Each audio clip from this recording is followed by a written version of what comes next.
થાકી ગઈ છું હવે, હારી ગઈ જિંદગીથી. સંબંધો સાચવતા સાચવતા જ પોતે વિખરાઈ ગઈ છું. બધાનું સારું કરવા છતાં મારી સાથે જ કેમ આવું થાય છે? હવે નથી સહન થતું. એવું લાગે છે ને કે હું એકલી જ છું. આ જગતમાં કોઈ છે જ નહીં મારું. હે કાના, હવે નથી સહન થતું, નથી થતું. મને માફ કરજે કાના. આ શરીર હું ત્યાગું છું. માધવ, હવે જીવવાની તાકાત નથી મારામાં, શક્તિ નથી. મને માફ કરજે.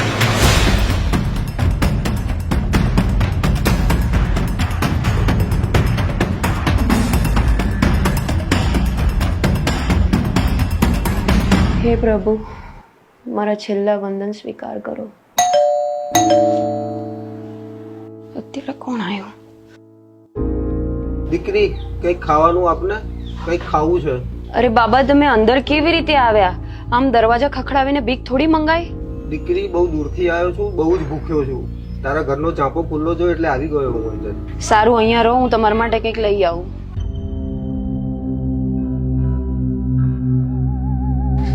લો બાબા, શાક રોટલી છે.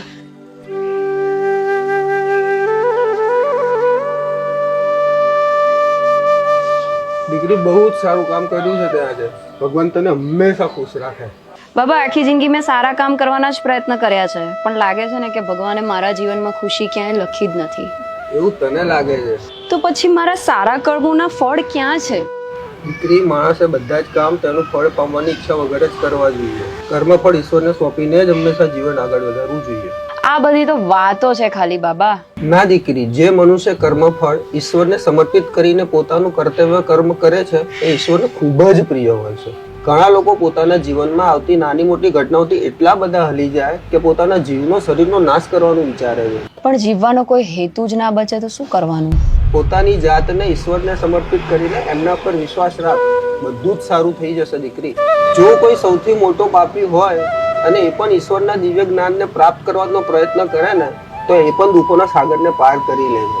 તો પછી પ્રભુ ભક્તોનું તો શું કહેવું? તો પછી તમારા ઈશ્વર દુઃખ કેમ આપે છે? દુઃખ તો પોતાના કર્મ આપે છે. પણ હવે તો ઈશ્વર પરની શ્રદ્ધા ડગી ગઈ છે. મને મારા સવાલોના જવાબ કોણ આપશે? દીકરી, મને પાણી આપને.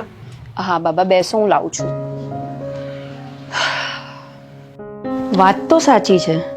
શું ખબર પ્રભુ મને મજબૂત બનાવવા માંગતા હોય?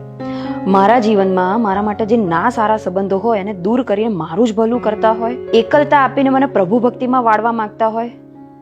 પણ પ્રભુ સાથ તો આપશે ને.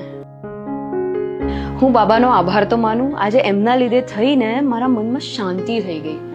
હું એક પાપ અધર્મ કરતા અટકી ગઈ. બાબાને થેન્ક્સ કહું. લો બાબા, પાણી. जब तक ये धुरा मेरे हाथों में तुम्हारे मन को कभी भटकने नहीं दूंगा पार. रथ युद्ध का हो या जीवन का, मैं उत्तम सारथी हूं पार. હે પ્રભુ, મને માફ કરજો તમારા પરનો વિશ્વાસ ડગાવવા માટે. હું ભૂલી ગઈ હતી કે જ્યાં સુધી જગતના નાથ જગન્નાથ હાજરા હજુર છે ત્યાં સુધી પ્રભુ ભક્તોનું કોઈ જ ખરાબ ના કરી શકે, ઇવન એ પોતે મનુષ્ય પણ. જય શ્રી કૃષ્ણ.